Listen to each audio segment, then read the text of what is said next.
sa inyo mga kapatid, lalong sa Panginoon. Ay gusto lang po akong sabihin kasi nakaraang linggo, medyo hindi lang po kasi kami nagkaintindihan ni Sister Edith doon sa mga chat meetings namin. Kasi yung message sa akin, yung tanggap kasi namin na message sa kanya, kumusta na si tatay mo? Sabi niya.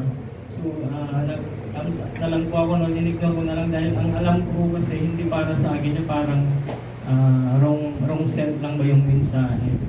So, ayun po, nung nag-message din si Sister Risa doon kay Sister Mayan na pagkakasabi na yun nga po si tatay, kung kumusta na daw siya, dahil nga operahan, kung natuloy pa daw yung operasyon.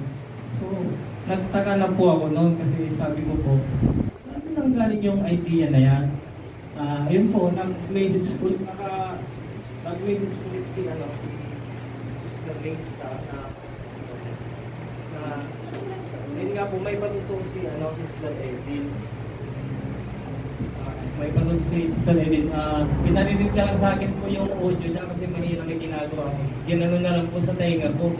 So ayun po, nung binasa niya yung mensahe, naalala ko na mensahe ko po yun yung humihingi ako ng panalangin sa inyong mga kapatid kasi alam ko na dinidinig ng Diyos yung panalangin ng mga bagay.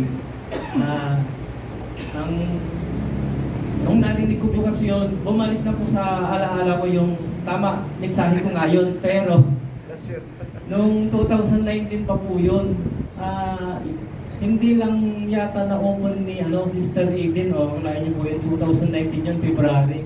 Yun po kasi yung uoperahan yung tatay namin na bago po kasi mag-lockdown yun, kaya tanda ako, umuwi na ako bago mag-lockdown.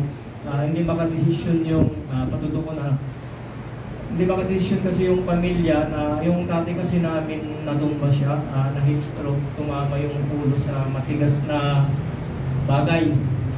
So ayun po ang recommendation po ng doktor, lumabas po sa CT scan ba yan kung tungkol dito sa utak. May namumong dugo kumakalat na po sa utak. Ang pinaka-option daw po talaga nun, operahan para hindi kumalat yung dugo sa utak.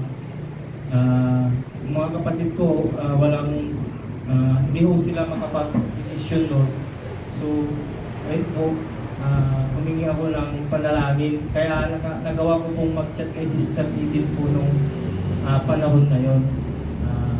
Ayun po, sa awa po ng Panginoon, hindi po natuloy yung operasyon na yon dahil yung paliwanag ng doktor kasi sa akin bago ako pipirma doon sa waiver, kinausap ko na kasi ako ng masinsinan ng doktor na may mga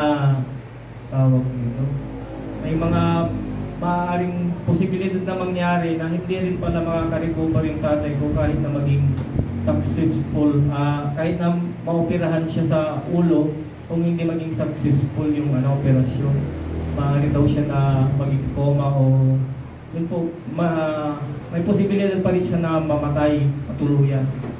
So, ayun po, hindi ko po hawak ko na po yung ballpen nun, hindi ko na po tinuluyan na pinirmahan yung waiver na man yung nakasal kasi sa waiver sa hospital na man yung mangyari sa atin namin sa operasyon, wala silang pananagutan. So, hindi ko na po nagawang isulat yung ballpen doon sa waiver. Pipirmahan ko na lang talaga. Pagkatapos kasi ng perma ko sa tra-transfer na kami sa sa Pindok yata kasi ibang ospital yung pag-aanuan sa kanya pag-ooperahan sa kanya. So, ayun po, sa biyaya po ng Panginoon, buhay pa rin po yung tatay namin.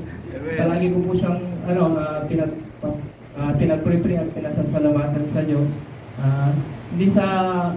Lagi naman po, hindi lang po sa pagdating ng buwan ng February kasi mas lalo ko po kasi nadarama yung pagmamahal ng Diyos sa amin, lalo na po sa akin dahil kada dumadating kasi po yung month of February sa buhay ko, nakikita ko pa rin yung tatay ko, naalala ko po yung kabutihan ng Diyos po sa akin.